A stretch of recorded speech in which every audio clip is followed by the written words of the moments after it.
I got a question this week about how do I control the sales conversation using questions more effectively? And so if controlling your sales conversations is something that you struggle with, this episode's for you.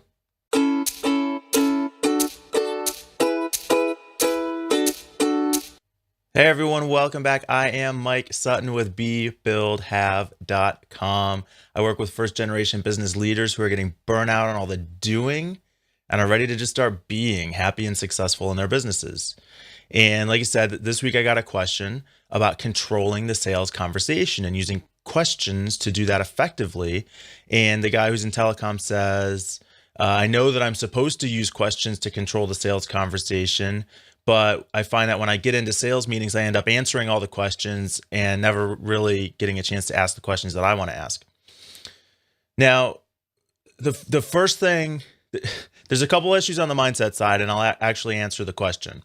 The first thing I want to point out is this idea of control is something that you might want to let go of. And I did a video a couple weeks ago about releasing control and embracing influence to reach your sales goals. So I'll put a link to that in the show notes, but that's something to think about. People don't want to be controlled in any part of doing business with you, much less during the sales conversation when they're really just getting to know you. And if that's what you're holding on to, that you're trying to control that person, then you're sending out negative energy that isn't going to help your cause. The second issue is there's more to, yes, questions are a valuable tool in sales, but they're not the only tool. So I also did a video a couple days ago. Again, I'll put a link to it in the show notes where I talk about how to close more sales in your small business. And two of the key takeaways there are the idea of upfront contracts and what happens after what happens next. So definitely go check out those two videos for additional help on this topic. So now to the topic at hand. The first thing I'd say on the mindset side is your role as the salesperson is to add value, educate, serve, and help the person that you're selling to solve a problem. And so if you're just going in and answering questions and taking orders and generating quotes, then you're nothing more than a fancy brochure or an order taking system. You're not adding value to the conversation. And one problem is a lot of times your potential customers or prospects don't know how to buy your product. And so part of the value that you add is teaching them what questions to ask, what to look at, what to take into account, what to consider.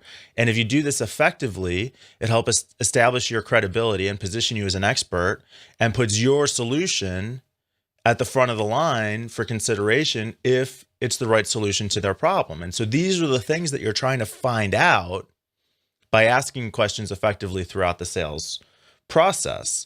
It's not about controlling the conversation. It's about learning what are the needs and desires of the prospect and helping them figure out if they're open to your product or service as the good solution and if it's the best solution to help them get there.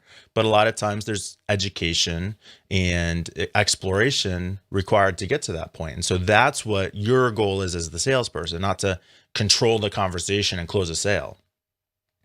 So, and I think going in, it's important to keep in mind that people are attracted to comfortable confidence.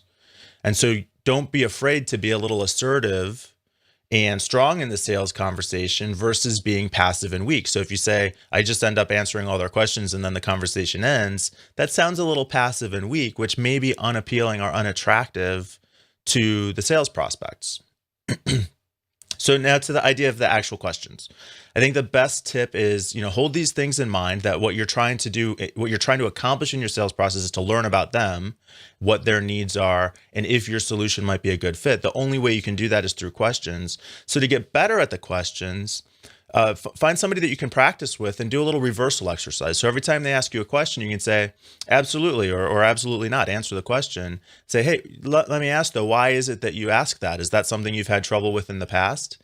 And find a way every time you're asked a question to quickly answer the question and turn it around and send it back to them as another question that moves you through your sales process, which starts with learning about them, sharing a little bit about your product, and then figuring out if there's a match. If you can't check those boxes off as you go through your sales conversation, you're not ready to keep going, And the way you do that is through these good questions. So practicing reversals with somebody can be a great technique to help you start to feel more comfortable doing that.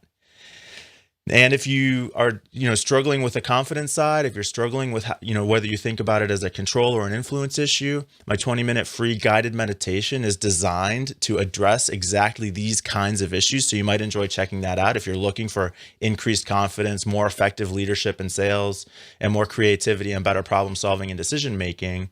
My 20-minute guided meditation really is engineered to help you maximize exactly those things. If you want to get a copy of that, you can head over to bebuildhave.com/meditate to download that straight to your phone or to your PC. You can use that meditation anytime, anywhere, 100% totally free.